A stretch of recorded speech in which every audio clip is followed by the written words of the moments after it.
Olá, pessoal, tudo bem com vocês? Prof. Gi está aqui para falar um pouquinho da diferença entre citação, intimação e notificação.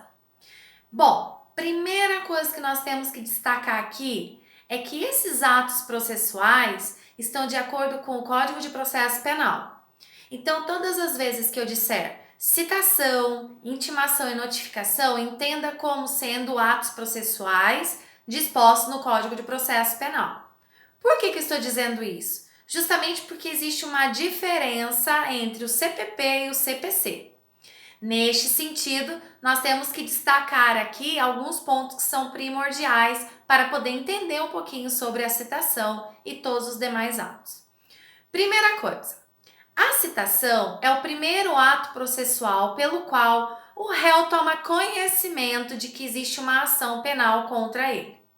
É o momento em que o réu toma conhecimento formal através da expedição normalmente de um mandado judicial que é cumprido pelo oficial de justiça com a finalidade de apresentar a versão contra ele que foi apresentada. Bom, assim considerando, o réu tem o seu momento para se defender, que é o prazo de 10 dias, conforme está disposto no Código de Processo Penal. Veja bem, a partir do momento da citação deste réu, tem um prazo de até 10 dias para ele apresentar a sua versão através de defesa técnica.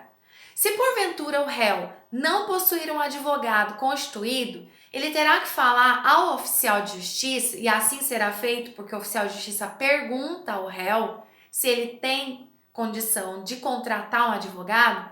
E se ele disser que não, é óbvio que o oficial de justiça terá que certificar no seu mandado que o réu não tem condições de constituir um advogado. Portanto, será nomeado um advogado para ele. Então, a citação ocorre uma única vez, em regra, no processo penal. Por quê? Porque é o único momento pelo qual o réu toma conhecimento formal de um ato processual, de uma infração penal que porventura ele tenha praticado e ele tem agora um momento para se defender através de advogado, ou seja, tem que ter a defesa técnica. A intimação e a notificação são atos processuais dispostos no Código de Processo Penal, porém, na prática, utiliza-se mais a intimação do que a notificação. Segundo o entendimento doutrinário, entende-se que a intimação é um ato processual pelo qual leva a conhecimento do réu atos que já foram realizados. Exemplo: se o juiz proferiu uma sentença e o oficial de justiça de posse do mandado de intimação procede a essa diligência, significa que a sentença já foi proferida. Então, a intimação é dar conhecimento ao réu de que um ato processual já foi realizado e que é para ele tomar conhecimento daquele ato processual. A notificação, segundo a nossa doutrina, diz que são atos processuais que ainda acontecerão. E aí você notifica o réu de que um ato será realizado.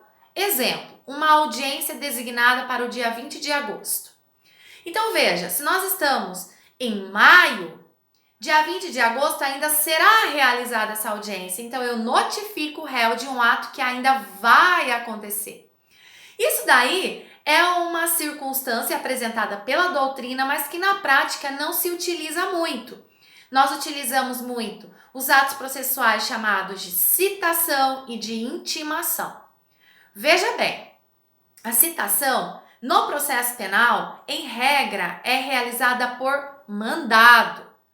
E se a pessoa, o réu, não estiver na comarca, será expedida uma carta precatória para outra comarca para que esse réu tome conhecimento através de um outro oficial de justiça que está na comarca em que ele está domiciliado para que seja cientificado, certo? Bom, vamos imaginar que esse réu esteja fora do Brasil. Será expedida a chamada carta rogatória.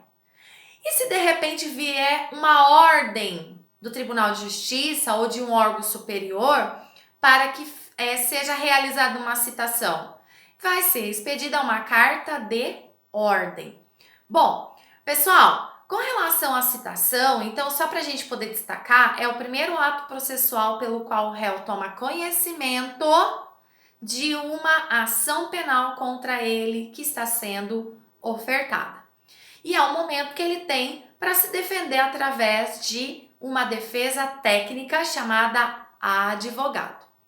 A intimação, segundo a doutrina, diferencia da notificação, justamente porque a intimação são atos que já foram realizados e eu intimo o réu de que esses atos já foram realizados. Na notificação, eu notifico o réu de que ainda será realizado um ato que é para ele comparecer caso tenha interesse. Justamente por quê? Porque em audiências, o réu não tem a mínima obrigação de comparecer, a não ser quando seu interrogatório se tratar da primeira fase relacionada à sua qualificação. Aí ele poderá, inclusive, ser conduzido coercitivamente. Mas veja bem, com relação à primeira fase do interrogatório do réu, com relação aos fatos, o réu não pode ser conduzido coercitivamente. Tudo bem? Pessoal, ainda vale destacar aqui que, segundo a reforma do Código de Processo Penal de 2008, foi feita uma alteração no sentido de que existe a citação por hora certa. E da mesma forma a intimação também por hora certa. Como que funciona isso?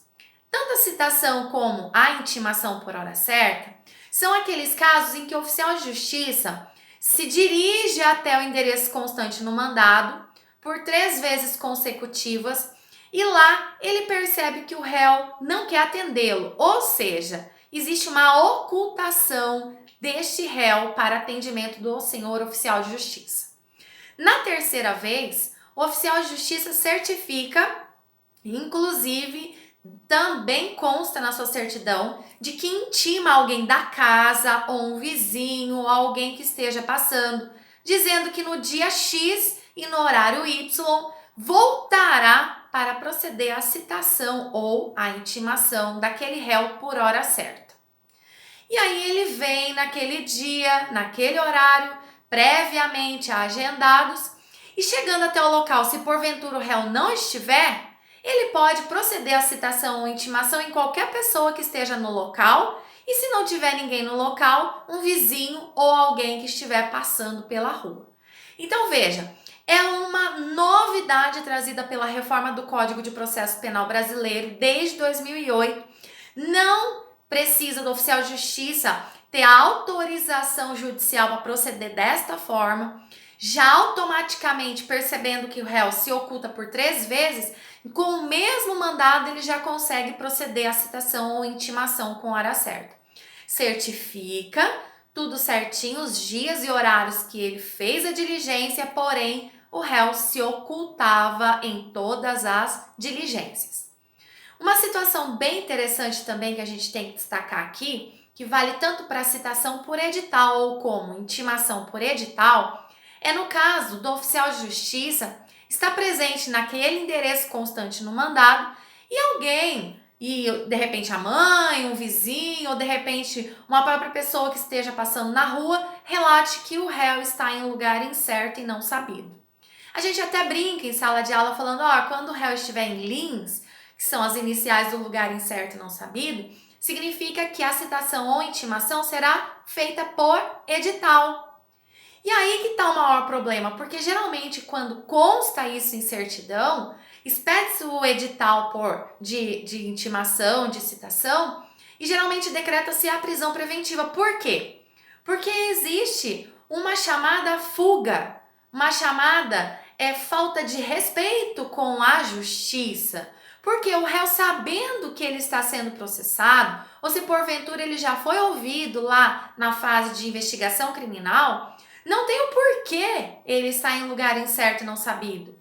Ele tem o seu compromisso, a sua obrigação de falar o endereço em que ele está, para que todos os demais atos processuais sejam realizados.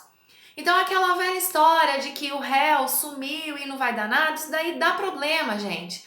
Porque o próprio dispositivo que trabalha a decretação da prisão preventiva diz exclusivamente também, com base nesse requisito, de que se o réu não tem a mínima condição de apresentar o seu endereço, ou seja, ele está fugindo da aplicação da lei penal, isso é uma das hipóteses que dá para decretar a prisão preventiva. Não só ela, mas é uma das hipóteses que pode ser decretada a prisão preventiva. Tudo bem? Pessoal, espero que vocês tenham gostado. Hoje a professora Gislane falou de citação, intimação e notificação, segundo o Código de Processo Penal. Espero que todo mundo curta, coloca um like aí no meu canal do YouTube e aí vamos seguir porque tem mais aula rolando por aí, tá bom? Um grande beijo e bons estudos para todos vocês. Beijos!